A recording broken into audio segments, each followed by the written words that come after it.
Dalam video kali ini, kami tim 10 akan mempresentasikan mengenai tugas 1 manajemen sistem teknologi informasi.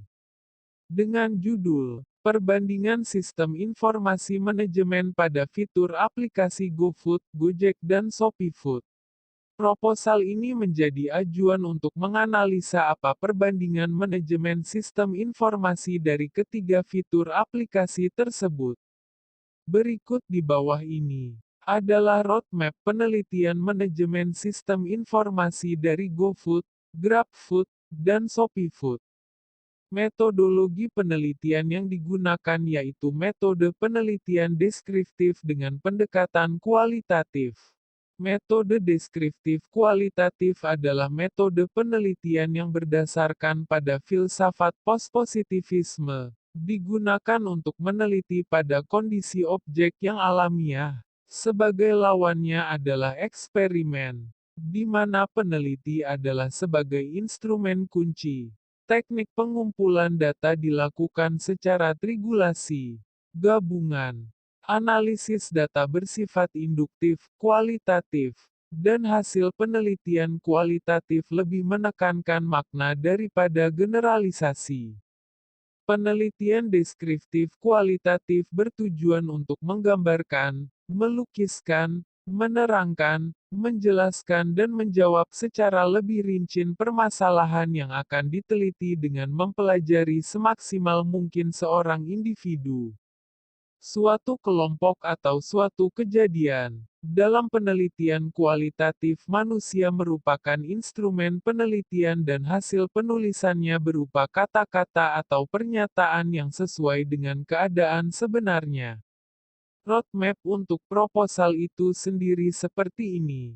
Untuk bulan November tahun 2021 mengidentifikasi R&D penelitian dan pengembangan sistem informasi manajemen fitur aplikasi GoFood, GrabFood, dan ShopeeFood. Lalu pada bulan Desember ini, kita memasuki tahapan penataan sistem informasi manajemen aplikasi GrabFood, GoFood, dan ShopeeFood. Juga peningkatan penelitian, dan tahap akhir yaitu pada bulan Januari tahun 2022, penetapan tinjauan penelitian. Jadi dalam video kali ini kami akan mempresentasikan ringkasan proposal sampai pada penataan sistem informasi manajemen aplikasi GrabFood, GoFood, dan ShopeeFood. Saat ini kita mengenal dan menggunakan teknologi berbasis bisnis yang sangat membantu masyarakat yaitu di antaranya e-commerce, electronic commerce, seperti Shopee, Tokopedia, Lazada, dan lain sebagainya yang menyediakan wadah untuk masyarakat umum bahkan toko-toko besar untuk menjual produknya. Selain e-commerce, jasa layanan antar dengan menggunakan aplikasi seperti Gojek dan Grab semakin diminati masyarakat. Baik e-commerce maupun jasa layanan antar tersebut membantu masyarakat dalam efisiensi waktu dan mengurangi angka pengangguran. Pada saat pandemi COVID-19, e-commerce maupun jasa layanan antar menjadi primadona, baik dalam bisnis maupun aplikasi yang sangat membantu masyarakat. Pandemi mengharuskan masyarakat untuk menjaga jarak dan berdiam diri di rumah, hanya pergi untuk kegiatan yang sangat mendesak. Walaupun pada saat pandemi, jasa layanan antar seperti Gojek atau Grab mengalami pengurangan pengguna yang cukup signifikan untuk fitur layanan antar orang.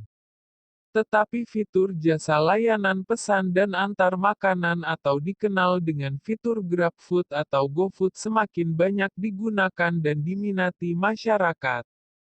Tidak hanya GrabFood atau GoFood saja, salah satu e-commerce yaitu Shopee menawarkan jasa layanan pemesanan dan antar makanan yang disebut dengan ShopeeFood.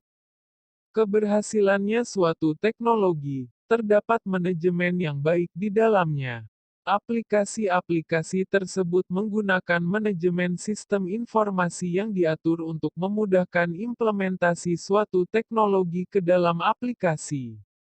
Latar belakang tersebut membuat kelompok kami tertarik untuk mengajukan penelitian bagaimana perbandingan sistem informasi manajemen dari jasa layanan antar makanan yaitu GrabFood, Gojek, dan ShopeeFood. GoFood dan GrabFood adalah fitur aplikasi yang memiliki jenis yang sama. Kedua fitur aplikasi tersebut berada dalam lingkup aplikasi layanan jasa antar. GoFood adalah salah satu fitur yang dimiliki oleh Gojek. Sementara GrabFood adalah salah satu fitur yang dimiliki oleh Grab. Tetapi ShopeeFood berasal dari e-commerce Shopee yang menawarkan fasilitas selain menjadi wadah untuk jual beli produk, tetapi juga untuk memesan makanan dan diantarkan. Yang berarti ShopeeFood tersebut adalah fitur yang paling baru di antara fitur aplikasi jasa layanan antar makanan. Dari ketiga jasa layanan antar makanan tersebut adanya persamaan dan perbedaan dalam layanan yang diberikan dan dalam prosesnya diatur oleh manajemen sistem informasi. Ringkasan hasil penelitian yang kami dapatkan mengenai perbandingan sistem informasi di aplikasi GoFood, GrabFood, dan ShopeeFood yaitu 1. Tampilan aplikasi. Sisi pertama yang bisa dijadikan pembanding adalah tampilan aplikasi layanan. GoFood hadir dengan tampilan yang cukup atraktif dengan mata pengguna. Kamu dapat menemukan layanan GoFood dengan mudah di bagian menu yang berjejer di deretan layanan yang paling sering digunakan. Selain itu, GoFood juga memiliki opsi pilihan menu yang cukup mudah untuk memilih makanan berdasarkan kategori seperti minuman, jajanan, sweets, aneka nasi, dan lainnya. Kemudian berbicara soal tampilan GrabFood, aplikasi ini kurang lebih hampir sama dengan tampilan GoFood. Namun Grab menyajikan menu voucher yang bisa dipakai oleh penggunanya di bagian atas. Penempatan itu merupakan sesuatu yang menarik, mengingat banyak orang yang membutuhkan voucher untuk mendapatkan potongan harga. Lalu GrabFood juga langsung menampilkan deretan menu yang sedang diskon dalam kolom "Bertualang makan hemat" untuk meringankan pengguna yang bingung ingin memesan menu. Sedangkan untuk ShopeeFood, Nextrend baru bisa menemukannya dengan cara mengetik ShopeeFood di bagian kolom pencarian. Setelah itu, aplikasi akan langsung mengarahkan kepada daftar restoran-restoran yang bisa digulir ke bawah seperti pada umumnya. 2. Potongan harga. Seperti yang sudah dikatakan sebelumnya bahwa potongan harga menjadi sesuatu yang penting untuk konsumen. Semakin banyak promo yang tersedia di dalam sebuah aplikasi layanan pesan antar makanan, maka potensi jumlah penggunanya semakin banyak. Dan untuk bagian ini, nampaknya GoFood dan GrabFood adalah yang paling banyak memberikan promo di layanannya. Sebab di dua aplikasi tersebut, sejumlah restoran kerap kali memberikan penawaran harga spesial yang bisa ditambah dengan voucher harian seperti gratis ongkir ataupun cashback. Sedangkan untuk ShopeeFood, pantauan Nextrend melihat bahwa Shopee menyediakan voucher diskon sebesar 40% di setiap mitra restorannya. Kendati demikian, nampaknya Shopee saat ini sedang mengadakan promo lain yaitu gratis ongkir hingga Rp12.000 untuk para pembelinya. 3. Metode pembayaran. Perbandingan lainnya antara GoFood, GrabFood, dan ShopeeFood adalah metode pembayarannya. Seperti yang kita tahu, saat ini masyarakat gemar menggunakan sistem pembayaran non-tunai dengan berbagai macam platform.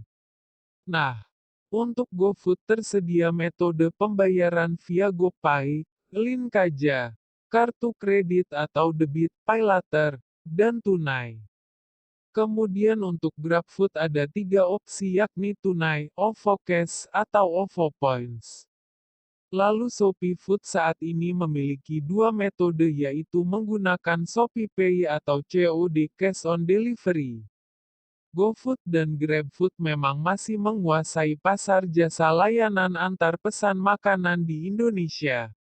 Namun Shopee Food akan menjadi pesaing baru di pasar jasa layanan antar pesan makanan.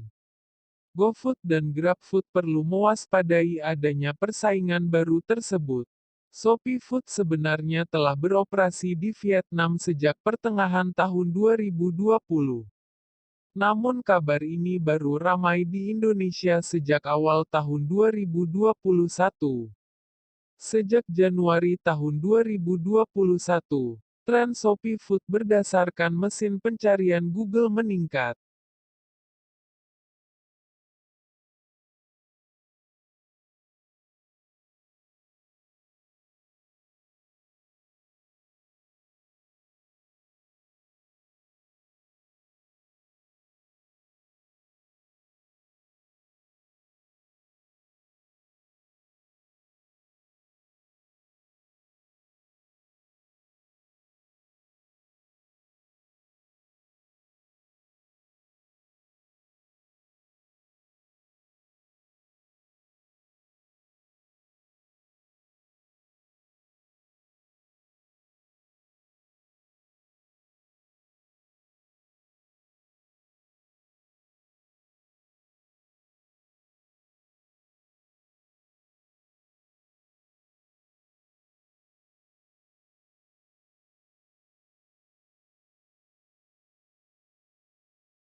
Tren yang